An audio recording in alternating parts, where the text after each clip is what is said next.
Good morning बच्चों। आज हम 7वीं क्लास से पहला पाठ पढ़ेंगे जिसका नाम है 1000 वर्षों के दौरान हुए परिवर्तन, इतिहास वाली बुक से। इसमें बेटा हम पढ़ेंगे कि जो 1000 वर्षों के दौरान हमने 6th क्लास में पढ़ा था कि जो मतलब अतीत क्या होता है, अतीत के बारे में पढ़ा था हमने। अब हम पढ़ रहेंगे 7th क्लास में कि जो अतीत है उसमें जब 1000 वर्ष हो गए थे, जिस तरह से चल रहा था उसमें क्या क्या परिवर्तन हुए। ठीक है, तो देखो ये जो मानचित्र दे रखा है ना आपको, 1 और 2 में नजर डालिए। इस मानचित्र में जो है भौगोलिक अली ईसवी ने 1154 में बनाया था ये वाला मैप। जो है ये जो नक्शा दिया गया है वहाँ के उसके द्वारा बनाए गए दुनिया के सबसे बड़े हिस्से का भाग था ये, वो भी भारतीय उपमहाद्वीप को दर्शाया गया है इसमें। ठीक है, ये फ्रांसीसी मानचित्रकार ने 1720 में बनाया था। तो हम इस मैप के बारे में पहले जानकारी लेंगे कि जो ये मैप है ये क्या है। तो ये जो है फ्रांसीसी मानचित्रकार ने बनाया था, 1720 ईस्वी में बनाया था, और ये जो है दुनिया का सबसे बड़ा मानचित्र माना जाता है इसे। इस नक्शे में एक ही इलाके हैं मगर उनमें काफी अंतर है। अली ईसवी ने नक्शे में दक्षिण भारत उस जगह है जहां हम आज उत्तर भारत ढूंढेंगे, और श्रीलंका का द्वीप ऊपर की तरफ है। जगहों के नाम अरबी है। तो जो है पहले जिसको अब हम जिस समय दक्षिण भारत था जो पहले, वो कहाँ पर है अभी? उत्तर भारत में है वो। ठीक है, तो इस तरह से जो है बदलाव किए गए। ये देखो ये बड़ा सा मैप दिखा रखा है ना ये। तो कुछ जाने पहचाने नाम भी है, जैसे कि देखो उत्तर भारत का कन्नौज है। कन्नौज पता है ना आज भी। मानचित्र 2 में पहले मानचित्र के बनाने के लगभग 600 वर्ष बाद बनाया गया था। जब मानचित्र बना था उसके 600 वर्ष बाद जो है ये दूसरा मैप बना था। वो पहला वाला मैप अलग था और ये जो दूसरा मैप है ये वो 1750 में बना था और ये 600 वर्ष बाद बनाया गया था। कालगति में उपमहाद्वीप के बारे में सूचनाएं काफी बदल गई थी, और उस समय जो था उपमहाद्वीप अलग था और इस समय जो है उपमहाद्वीप में परिवर्तन किया गया था। ये नक्शे हमें ज्यादा परिचित लगेंगे। उनमें से विशेष तटीय इलाकों के बारे में ब्यौरा देखकर आश्चर्य होता है कि यूरोप के नाविक तथा व्यापारी अपनी समुद्र यात्रा के लिए इस नक्शे का इस्तेमाल करते थे। और जो यूरोपीय जो बेटा आते थे, यूनानी जो आते थे, वो इसी मैप के जरिए आते थे और इसका इस्तेमाल करते थे आने के लिए। वो नदियों के रास्ते थे।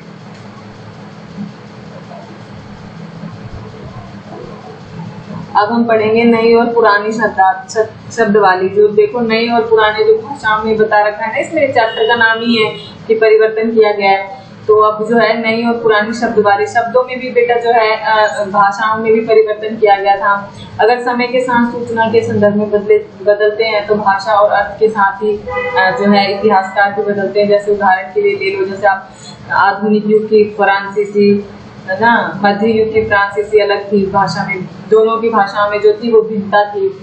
भंडार थे, व्याकरण संबोधक थे, उसमें व्याकरण से भरपूर था। समय के साथ शब्दों का अर्थ भी बदला जाता था। उदाहरण के लिए देखो, जैसे कि हिंदुस्तान एक शब्द है वो लिया गया था, आज हम इस आधुनिक राष्ट्रीय राज्य भारत के अर्थ में लेते हैं। 13वीं सदी के जब फ्रांस के इतिहासकार मिन्हाज ए सिरजा ने हिंदुस्तान शब्द का प्रयोग किया था। अब पता आपको 13वीं शताब्दी में पहले जो आरंभ में हमने 6th क्लास में पढ़ा था वो हिंदुस्तान जो था उसको किस तरह से भाषाओं में बदला गया था ये पढ़ा था। अब जो है हम हिंदुस्तान जो है देखेंगे कि जो 13वीं शताब्दी में जब फ्रांसीसी इतिहासकार थे मिन्हाज, ये देखो इनका नाम दे रखा है, मिन्हाज ए सिरजन ने जो है हिंदुस्तान का प्रयोग किया था उन्होंने। ठीक है, उनका आशय ये था कि जो पंजाब, हरियाणा और गंगा यमुना के बीच में स्थित इलाके से था उनका जो वो था, उसने इस शब्द का राजनीतिक अर्थ में उन इलाकों में इस्तेमाल किया जिसमें दिल्ली के सुल्तान के अधिकार के क्षेत्र में आते थे। सल्तनत के प्रसार के साथ साथ शब्द के अंतर्गत आने वाले जो क्षेत्र थे वो बढ़ गए, लेकिन हिंदुस्तान शब्द का जो दक्षिणी संदेश था वो कहीं भी नहीं गया। किसी भी शब्द का प्रयोग करने से पहले जो इतिहासकार होते थे वो सावधान रहना चाहते थे, क्योंकि जो अतीत है उनका शब्द है ना वो बिल्कुल अलग हुआ करता था। जैसे देखो उदाहरण के लिए देखो, विदेशी है, जैसे विदेशी का मतलब सीधा साधा शब्द ही ले लिया है, पर हमारे लिए आज इसका अर्थ क्या है? ऐसे व्यक्ति जो भारत के ना हो, पहले जो था बेटा, जो ये विदेशी शब्द दिया था, ये ऐसे सीधा साधा आम तौर पे ले लिया गया था, लेकिन आज का जो जरिया है, जो मतलब आज के जो आधुनिक युग है, उसमें क्या है, विदेशी शब्दों को कहा जाता है जो भारतीय नहीं होते, ठीक है, उन्हीं कहा जाता है। जैसे किसी गांव में आने वाला कोई भी अनजान व्यक्ति हो, उस समाज या संस्कृति का अंग ना हो, और वो विदेशी कहलाता है। और जो पहले होता था उसमें क्या होता था, जो मध्य युग था बेटा, उसमें क्या होता था, जो अनजान व्यक्ति होता था और वो ना अपनी संस्कृति से, अपने समाज का नहीं होता था, उसको, उस व्यक्ति को जो है विदेशी कह देते थे। ऐसे व्यक्ति को हिंदी में पारदेशी और फ्रांसी में अजनबी भी कहा जाता है। हिंदी में क्या कहते थे, परदेशी, और फ्रांसीसी में उनको अजनबी कहा जाता था। इसलिए किसी नगरवासी के लिए वनवासी विदेशी होते थे। किंतु एक ही गांव में रहने वाले दो किसान अलग अलग धार्मिक या जाति की परंपराओं से जुड़े होने के कारण वो भी जो थे विदेशी नहीं होते थे, क्योंकि वो जो थे परंपराओं से जुड़े होते थे, अपनी संस्कृति से, अपने पृथ्वी से, अपनी भूमि से जुड़े हुए होते थे। अब पढ़ेंगे इतिहासकार और उनके स्रोत क्या है। कि जो हमारे इतिहासकार थे, उन्होंने किस माध्यम के बेटा जो है स्रोत बनाए, स्रोत थे उनके, अलग अलग टाइम पे उन्होंने बताया है। तो जो अलग अलग जो राजा होते थे, उनके शासन में जो इतिहास बनता था, जो स्रोत वो लिखते थे, जो शिल्पकार वो लिखते थे, वो किस तरह का। इतिहासकार किस युग का अध्ययन करते हैं और उनकी खोज की प्रकृति क्या है, इसे देखते हुए अलग अलग तरह के स्रोत का सहारा लेते हैं। जैसे उदाहरण के लिए देख लो आप, जो अब इसमें आपको दो उदाहरण दिया गया है, एक तो गुप्त वंश के शासन का और एक हर्षवर्धन के शासन के बारे में पढ़ेंगे। इस पार्ट में हम मोटे तौर पर 1700 से 1750 ईस्वी तक का लगभग 1000 वर्ष के बारे में पढ़ेंगे।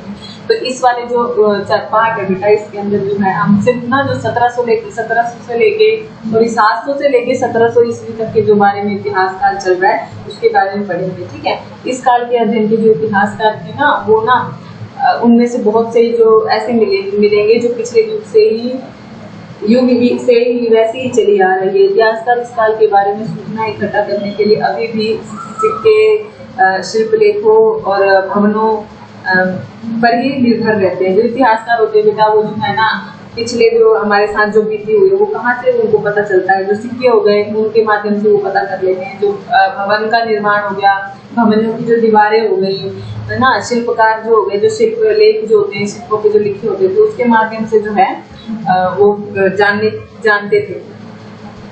आगे धीरे धीरे जो इतिहासकार एक दूसरे के प्रति इस्तेमाल रूप से धीरे धीरे काम करने लगे। अब उसके बाद से जो इतिहासकार थे वो आपस में मिलके एक दूसरे से मतलब मिलके, इस समय के दौरान जो था कागज करना सस्ता होता गया और बड़े पैमाने पर उपलब्ध होने लगे। कर्मांत जो धर्म शासक के संत के जो लेखक थे, वो क्या करने लगे। अब पता है मैंने पिछले वो आपने अध्ययन में पढ़ा था 6th क्लास में कि जो पांडुलिपियां होती थी, वो पुस्तकालय तथा अभिलेखकारों में रखा जाता था। पांडुलिपियों से ही जो थे, उसी पे जो इतिहासकार थे उसी की जानकारी लेते थे और उसी के माध्यम से जो थे इतिहास लिखते थे। उन दिनों छापे खाने तो थे नहीं, इसलिए जो उन्हें जो नकलनुमासी हाथों से ही पांडुलिपि प्राकृतिक बनाते थे। अगर आपने कभी किसी मित्र के गृह कार्य की नकल उतारी है तो आप जानते होंगे कि काम आसान नहीं है। कभी कभी आपको अपने मित्र की लिखावट भी समझ में नहीं आती होगी और मजबूरी होकर अंदाजा ही लगाना पड़ता है क्या लिखा गया है। फलस्वरूप आपके लिए भी, मित्र के लिए भी कुछ मोटा मोटी तौर पे उसी तरह से जो है इतिहासकार भी थे, वो उस समय जो थे वो पांडुलिपि पे लिख देते थे। लेकिन वही है कि उनको पढ़ना जो है अब बहुत मुश्किल होता है, उनकी जो लिखावट है समझ में नहीं आती है। देखो ये लिख रहे हैं, है ना, पिछले 700 वर्ष पहले के लिए। ये एक लघु चित्र है, प्राकृतिक है। इसमें जो है देखो पांडुलिपि और लिपिका की नकल की जाती है। पांडुलिपि है बेटा, ये इसकी ना नकल करके लिपिका में लिखी जा रही है, ठीक है। और ये कितने सेंटीमीटर की होती है? 10 से 5 सेंटीमीटर की होती है। ये छोटे आकार की होती है, ठीक है। एक लघु चित्र का प्रयोग करके है ना बनाया जाता है वो इस तरह से। फरांसी भाषा में लिखा हुआ है, लिखा होती है अरबी और फ्रांसीसी भाषा में लिखा हुआ है, जिसको समझना थोड़ा मुश्किल हो जाता है इतिहासकारों के लिए। कई बार लेख जो होते थे वो स्वयं भी समय समय पर अपने मूल्य अवंत में शोधन करते रहते थे। 14वीं शताब्दी के इतिहासकार जो जियाउद्दीन वर्नी ने अपना वर्णन पहली बार 1356 में और दूसरी बार इसके 2 वर्ष बाद लिखा था। दोनों में अंतर है, लेकिन 1971 तक इतिहासकारों को पहली बार वाले पुस्तकालय के विषय संग्रह में कहीं दबाव पड़ा था। शासनकाल के बारे में लिखते हैं। अब हम पढ़ेंगे नए सामाजिक और राजनीतिक समूह। अब इसमें हम 1700 से 1750 के बीच में जो इतिहासकार जो होते थे वो हम उस समाज के बारे में पढ़ेंगे कि जो वो समाज है वो किस तरह का होता था और राजनीतिक समूह उस समय जो है कैसे चुनौती करते थे लोगों के साथ। सन 1700 से 1750 के बीच 1000 वर्षों का अध्ययन हुआ था, मुख्य रूप से इसलिए कि इस पूरे काल में जो थे बड़े पैमाने पर अनेक तरह के परिवर्तन हुए थे। इस काल में जो था बेटा अलग अलग दर्शन होते थे। इसमें जैसे देखो सिंचाई में रेखा, कताई में चरखे और युद्ध में अन्यस्त्र याना बारूद वाले हथियारों का इस्तेमाल होता था। राजनीतिक प्रयोगिक जो काल था मतलब उस समय जो होता था वो किस किस चीजों का प्रयोग होता था। सिंचाई के लिए तो रेखा का प्रयोग करते थे वो लोग, कताई के लिए जो था वो चरखे का इस्तेमाल करते थे और युद्ध में ना बारूद वाले हथियारों का वो इस्तेमाल करते थे। ठीक है, अब इस उपमहाद्वीप में नई तरह के खान पान भी आए। जैसे देखो अब आपको पता ही है पहले जो थे अकेटकर संग्रह के लोग वो इतना फसलों के बारे में नहीं जानते थे, वो जो है शिकारों पे निर्भर रहते थे और जो फल फूल जो पेड़ों से उगते थे उनके ऊपर निर्भर रहते थे। अब जो ये नई 1750 का जो समय था उस समय जो था लोगों ने देखो आलू, मक्का, मिर्ची, चाय और कॉफी का अध्ययन कर लिया था। ठीक है, नए प्रायोगिक काल में और फसलें उन लोगों के साथ आए जो नए विचार लेकर आए थे और जिस तरह से देखो वो किस काल को जो है बेटा प्रभावित करता था वो ना देखो आर्थिक, राजनीतिक, सामाजिक और धार्मिक में सांस्कृतिक परिवर्तन को काल को करता था। ये हम आगे पढ़ेंगे, अपना चैप्टर होगा 5वां 6वां 7वां तो उसमें पढ़ेंगे इसके बारे में। ठीक है, इस युग में लोगों की गतिशील एक स्थान से दूसरे स्थान पर आना जाना बहुत बढ़ गया था। अब ये देखो ये जो है ना बेटा इसका ये लोग ना प्रयोग करते थे एक जगह से ना दूसरे जगह में जाने के लिए। अब ये ना जो है लकड़ी से बनी हुई चरखी की तरह है, देखो आप, है ना। अवसर की तलाश में लोगों के झुंड दूर दूर की यात्रा करने लगते थे। इस उपमहाद्वीप में अवसर संपत्ति और वो एक जगह इसलिए नहीं रहते थे क्योंकि जब एक जगह अगर वो लंबे समय तक रहेंगे तो जो है उनको खाने की कमी होने लगेगी। तो इसीलिए जो था वो एक जगह ना रहकर एक अलग अलग समय पर जो था झुंड के झुंड अलग अलग जगह पे जाते रहते थे। गड्ढे के लिए अपने स्वभाव मौजूद थे। इस काल में जिन समुदाय का महत्व बढ़ गया उनका समुदाय राजपूत था, जिनका नाम राजपुत्र अथवा राजा का पुत्र से निकला था। 8वीं से 14वीं शताब्दी के बीच ये नाम आमतौर पर योद्धाओं के लिए होने लगा। पहले तो था बेटा जो मतलब जो लोग ना निर्माण करते थे, जो जैसे कुछ बनाया करते थे उनके लिए होता था राजपूत का इस्तेमाल। लेकिन जो कुछ समय के बाद जब 18वीं 14वीं शताब्दी के बीच में जब युद्ध होने लगे तो ये जो राजपूत है ना मतलब ये जो शब्द था ये फिर किसके लिए इस्तेमाल होने लगे, जो राजा के पुत्र होते थे। जैसे राजा का पुत्र जो थे राजा के लिए ये इस्तेमाल होने लगे। तो यानी क्षेत्रीय वर्ण जो क्षेत्रीय कुल के लोग थे उनके लिए होने लगे। राजपूत शब्द के अंतर्गत केवल राजा और संबंध वर्ग ही नहीं बल्कि सेनापति और सैनिक भी आते थे। अब उस वाले जो दल थे उसमें ना राजा के साथ साथ जो सैनिक और सेनापति थे वो भी उनको भी जो था राजपूत कहा जाता था। चरण सब राजपूतों की आचरण साहित्य और हासिल करने के अवसरों का लाभ मराठा, सिक्का, जट, सिख, जाट, आहूम और कश्यप आदि समूह में बांट दिया गया था इसको। इस पूरे काल के दौरान जंगलों की कटाई हो रही थी और खेती का इलाका बढ़ाया जा रहा था क्योंकि पहले जो था जंगलों से उन लोगों का जीवन व्यापन होता था। अब उन्होंने खेती करना सीख लिया था तो इसीलिए जो है अब वो खेती के ऊपर ज्यादा प्रभाव दिया था। पर्यावास में परिवर्तन के कारण कई वनस्पतियों को मजबूत होकर अपना स्थान छोड़ना पड़ा। कुछ और वनवासी जमीन की जुताई करने लगे और कृषक बन गए। कृषकों के ये नए सामूहिक क्षेत्र बाजार, मुखियाए, पुजारियों, मठों और मंदिरों तक सम्मिलित था। मालिक वर्गों को बेगारी करनी पड़ती थी। परिमाण स्वरूप किसानों के बीच आर्थिक और सामाजिक अंतर उभरने लगे। कुछ के पास ज्यादा उपजाऊ जमीन होती थी और कुछ लोग मवेशी भी पालते थे। मवेशी यानी भेड़।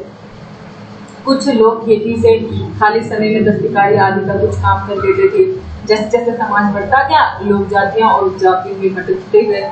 अब लोग जब जैसे जैसे लोग ज्यादा हो गए तो उसमें जाति और उपजाति लगे कि हाँ भाई तुम गरीब हो हम अमीर है, इस तरह का क्या होता है। क्षेत्रों के बारे में पढ़ेंगे। साम्राज्य के किस किस समय में जैसे क्षेत्र बना और साम्राज्य बना। देखो अब इसमें ना आपको बता रखा है चोल है जो वो तुगलक के हैं, ठीक है। ये मुगल जैसे बड़े बड़े राज्यों के अंतर्गत कई सारे क्षेत्र आते हैं। दिल्ली के सुल्तान गयासुद्दीन बलबन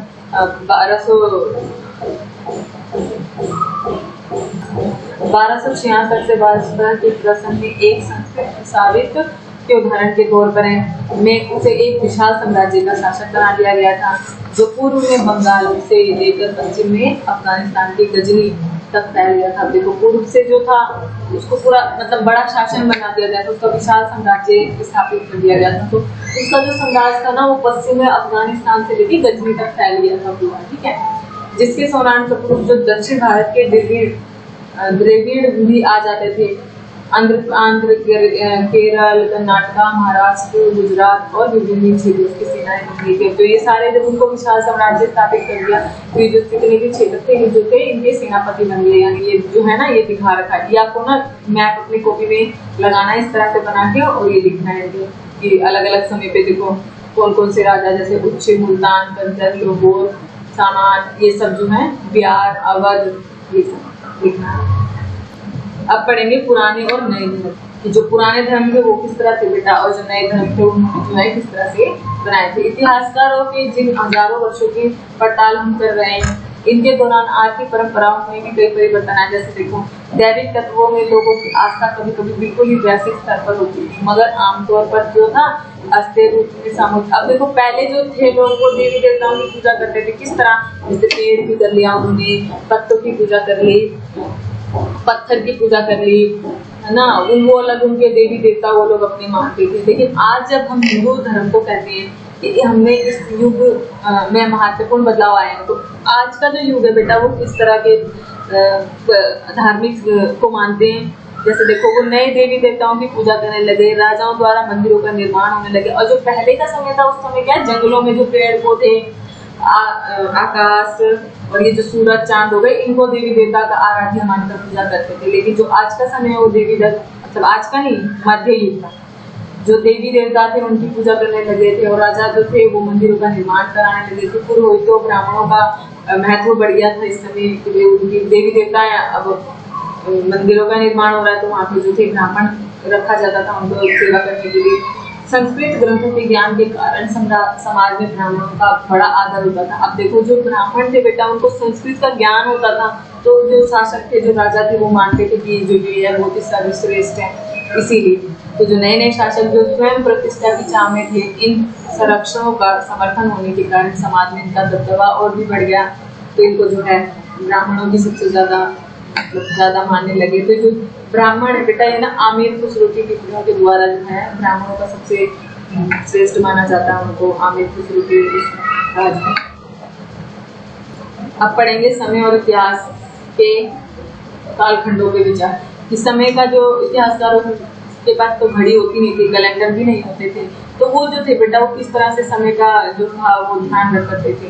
तो वो स्थलीय वो पता है किस तरह यदि अतीत को सामान्य विशेष पे रखा जाए तो वो कई युगों में बांटते थे। 19वीं सदी के माध्यम से अंग्रेजी इतिहासकारों ने भारत के इतिहास को 3 युगों में बांटा है, हिंदू मुस्लिम और ब्रिटिश।